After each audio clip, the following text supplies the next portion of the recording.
Forge Guard. Welcome to the new Last Epoch Build video. Forge Guard may be not most impressive clear speed character, but still guys, this Molten Guard is insane, and we will be able to buff him up and make him use a lot of cool abilities.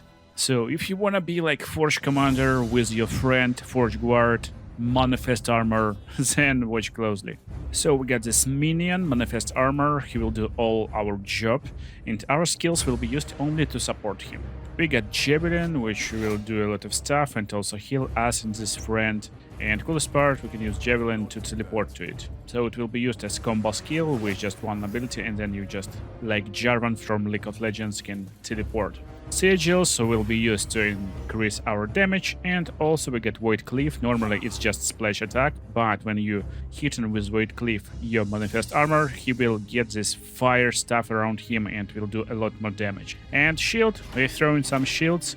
Shields will ricochet, and if shield hits Void Guard will do splash attack, this red stuff.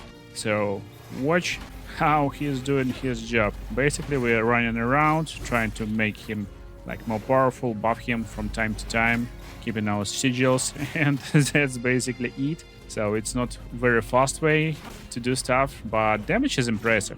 Damage is really impressive. He is doing like one shot on everyone, and we can even one shot with our abilities. So I don't know, it's pretty slow, strategic, you know, step-by-step playstyle, and if you enjoy this, definitely pick Void Guard. So let's go and I show you what you need to like pick and level up to get this awesome bro for yourself. So let's start with the skills.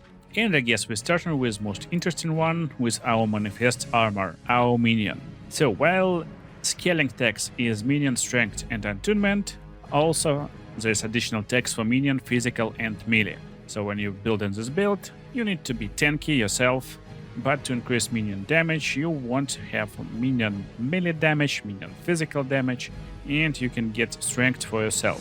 Strength will give more HP to this bro, so he don't die really fast, but attunement is more profitable because your Manifest Armor won't get only health but also some damage. And as you saw, he got really low attack speed, that's why it's nice to get more damage on this big bro. That's why we're going to Iron Grasp first and getting 1 point here. Now Manifest Armor gains increased effect of stat from your gloves. So any gloves you equip, he will get these effects. But don't get a lot points for now, go into Redisturbed Steel and get at least 3 points over here. You will reduce his health, his armor, but will increase his damage. Damage is what we need from him, so 4 points in here, just no-brainer. But then also you want to have Titan Sword. It will function same as hand. Basically, this Manifest Armor will equip sword and gain all sword stats from your equipped weapon. No matter it's sword or not, you can equip like axe for example. And because you will be tanky and he kinda damage dealer, you want then to go to the left top node. Get Plate Mail, it will give stats from your armor. Now he kinda get your gloves, armor and sword stats. And also you want to get this node after 2 points in armor, Force of Impact. Now he will get melee physical damage equal to proportion of our armor. And that's why we're scaling and getting a lot of armor on ourselves, because it's giving him basically a lot of damage. When you level up all these nodes, basically go all in over here, you can get 1 point in Blade Armor, it will give you a chance to shred armor. He's doing physical damage, so why not? But also there's 2 nodes, really important one if you want to make him really powerful. Steel Graves, now he will get increased effect stats from your boots. And yeah, he gaining the stats by default, but these nodes basically like increasing the stats. And also you will get access to the Sick Padding. Now he will get stun immunity, very powerful stuff when you go into high level of monoliths, because there's a lot of like stunning enemies, so definitely pick this. Now when you understand how we level up this bro to make him really powerful, what we can do now? Now we need to increase his damage, and that's our Void Cleave and also Shield Throw. Let's start with Void Cleave because we will be using it from the start of the game. So when you get it, add it to your specializations part and just level this skill up. And here from the start of the game you can get 2 points into the depths that will give you more damage and area of this Void Cleave. but also you get next node, Recognition. You will improve base critical strike chance, and now it cannot be dodged. So now it's very valuable stuff that you can use against enemies. Go to the top right, Dark Pathway. You will increase cooldown recovery speed, so you can use it more often. Also 3 points in Armor Thunder. Now it will shred enemies' armor, but we get 3 points over here to get this node, Nether Charge. It will cost more mana, but now you will get 2 charges. That's super powerful. Sometimes you just need 2 attacks to destroy a pack of enemies. You just gather them up in early game and do double attack. So that's how you do it. And around this time, you probably going in the part of campaign where you can finally unlock this Molten Manifest armor. That's where you want to instantly go to the top left and get 1 point in Rift Flame to get Ignite chance, then Hellish Chasm. It will transform Void Cliff into fire damage and Void resistance to fire resistance shed chance. Then get few points in Molten Blades. When you use Void Cliff and hit at least one of your enemies, your minions will gain stack of Molten Infusion for 4 seconds, which will increase their fire damage and Ignite chance. So pretty nice stuff. But this requires you to fight against enemies. Instead, you want to get next node. Now, when you hit directly your companion, this companion will get these effects and they will be a lot more effective. And basically finishing this node by getting a little bit in Rift Maker. This will make stacks of critical vulnerability upon your targets, and each stack will give enemies more chance to be crit. So that stacks with your companion. He will crit your targets a lot more often. He can't get all gear you can get, so you need to somehow buff his ability to crit enemies, and he can do a large amount of damage. And next ability is Shield Throw. You basically throw in a shield at target enemy. Shield ricochets up to 2 additional targets before returning to you. That's it. 7 mana cost, physical throwing, attack, strength, and dexterity scaling. And you will get your shield pretty early when you're leveling up your Forge Guard. So instantly go to the left side, get additional ricochets and attack speed, then Aegis, get 2 points in it, and this will give allies armor when you throw in shield at them. So your friend, your ally, will get a little bit of armor, but at the same time you want to get next node after 2 points, Manifest Inspiration. So Manifest Inspiration will give this Molten Guard this cool attack when you directly hit him. And yeah, if you don't know, you can press A button and he will move, he will attack targets on your cursor. So basically you can position him here and then throw it. And this red stuff is basically that cliff attack. It's super powerful, hits all enemies nearby.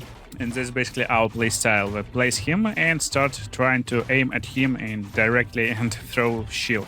Shield will ricochet, and it probably will ricochet upon him, then on enemies, and back on him, and it will be double shield throw, so I mean, like, no-brainer, super powerful stuff. Then you want to go to the bottom part, get reduced mana cost because you want to spam the spell, so 4 points in here, get focused campaign. Cooldown will reset when shield returns, but it will reduce number of ricochets. Still, that's totally fine because we need to get to the next node. Now there will be like no cooldown at all, less mana cost, projectile size will be less, damage will be less, but this guy doing damage, this guy, not our shield. So we can throw it like as much as we wish now. So where to get more points, you can get a little bit of like fire spells over here. You can get Eruption to cast Lava Burst on Ricochet, or you can go to the bottom right, get Armoring Aegis, get Ironmonger, shield will steal armor, and you throw in a lot of shields, it will steal armor from enemies, it will be removed from them, added to you, so basically you will have a lot of armor, and as you know, this guy scales with armor. Basically, your manifest armor gains melee physical damage equal to proportion of your armor on your body armor, so probably no. That said, that I can't actually like see his damage right now, because we're definitely stuck in a lot of armor. As you can see, it's just growing. That's crazy, but he probably not getting this buff. Still, very nice note, but get 3 points here to get Hammering Technique to increase number of ricochets. We just donated some ricochets in here, so we getting them back. Decide what you like more and get these points. Then our kind of passive ability, our Sigils of Hope. I like this tree for Sigils of Hope. It's basically 2 points in Iron Sigils, to increase endurance threshold per active sigil. Then we get an enduring hope. I got 5 points in here to increase duration, and also 1 point in tetragram. Maximum sigils +1. You won't get the sigils very fast because you need paladin levels to get the spell. So you probably will be already at around like level 8, level 9, level 10 of your skill specialization anyway, and then basically get 4 points in empowering sigils to get 1 point in last wish. Now you get a chance to summon sigil when you kill an enemy. Very powerful stuff. You will still kill some enemies, and I tested, even if this guy kills an enemy, we can cast sigils. It saves a lot of mana, very powerful node. And then you can decide, you can get like increased healing, you can get mana efficiency, you can go in the top side, fire damage, more fire damage per active sigil. But I like to get over here a polygram, and now we got maximum of 5 sigils. Really powerful stuff in my opinion. That's basically it. Sigils is really easy to scale. And our last skill is Javelin. So Javelin again, super easy, like straightforward. Go to the bottom right in Mighty Delivery, increase your damage attack speed, 1 point, 1 point in burning strength to get to the siege barrier, to get to the battle standard. Now only one javelin rains down at target location, it deals more damage, and it will stay for 4 seconds. While you're standing in its radius, you will get increased damage, added endurance, so powerful stuff. Also get surprise initiative, now you can dash to this flag. And there is note over here that will give you healing, but most of the time you don't need this healing a lot. Instead get ardent symbol first, battle standard now lasts longer, so you can get like a few points in here to get divine intervention as fast as possible. You can get it after 1 point basically, and now it will cast smite every 1.6 seconds. And then just all in righteous descent, smite frequency will be doubled, so every 0.8 second you will cast smite. I mean, this flag will cast smite, which will heal you, do damage, so super powerful stuff. That's our skills, and let's go to passives now. So passives is a little bit harder. So as sentinel, you start in really easily. You just get in a little bit of juggernaut to increase your strength and the resistances to fire and void, and then just spread your points across fearless, which gives you vitality, armor clad, and also valiant charge. Make sure to get all 5 points in valiant charge. It will increase cooldown, recovery for speed, movement skills, and probably at this point of the game you will use a little bit of shield rush and smite to travel faster through the campaign. Basically it's useful stuff. Then you finally will arrive and pick your mastery, Forge Guard. And from the Forge Guard you want instantly to get and level up to Manifest Armor. So we're getting 10 points in Weapons Master to get 10 strength and increased melee and throwing attack damage. After 10 points, get a little bit in Guardian, get a little bit in Tornmail, and you're like already over here at Manifest Armor. Don't rush and get Paladin to get your Sigils of Hope. Instead, get a little bit of levels in Forge Guard. So Iron Attunement is really powerful stuff. This Forge Guard really scales nicely with Attunement. Also Folded Steel. Now he will have more damage. And also Might, it will give you strength and plus 12% health. So really nice stuff. That's basically where you can stop. You can like not invest 10 points in here, stop at like around 5, get some points in here, just a little bit, like around like 35 points will be enough. So it's like a little bit 20, 25, at around level 40. You will feel nicely. Then you go to Paladin, and as Paladin you want to get to Sigils of Hope as fast as possible. Best note over here is Defiance, it will give you attunement and elemental resistances. Then a little bit of health in Valor. You will unlock Holy Icon to get more health and some resistances. But don't get this note at first, because you'll unlock it at the same time when you get in Sigils. So when you got to the Sigils of Hope, basically with 8 plus 7 over here, you go back to the Forge Guard, getting your flawless defense, increasing armor, then Osprey's Bane, 1 point in here, and then 3 points in Shield Crafter. You will get chance to cast Ring of Shields when hit, and increase minion health and minion armor, so it will make this bro really powerful and protected.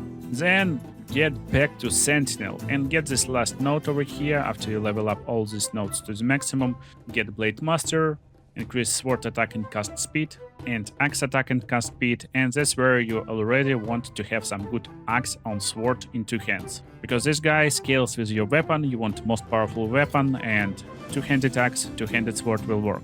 Find weapons with great damage, critical strike multiplier, critical strike chance, attack speed, and this guy will be crazily good. And this will basically finish all these trees. You need to have around like 31 over here in Sentinel, not around, just exactly 31. Then in this tree you can have a little bit more, you can have more health in Guardian, but honestly you don't need a lot of points in here. Instead you can go to Paladin, and in Paladin get Holy Icon. It will increase your necrotic resistance, health and healing effectiveness, but you will unlock this dedication node, and dedication can have plus 10 attunement and increase mana regeneration. Right now I don't have full points, so I can't spend them all, and I'm lacking about like 9 points, so 6 points will go to the dedication easily, and then 3 points maybe in Valor. And that's Forge Guard build for Last Epoch. I hope you enjoyed it, and possibly you will have a lot of cool time roaming around of monoliths with this cool dude. See you in the next videos, guys.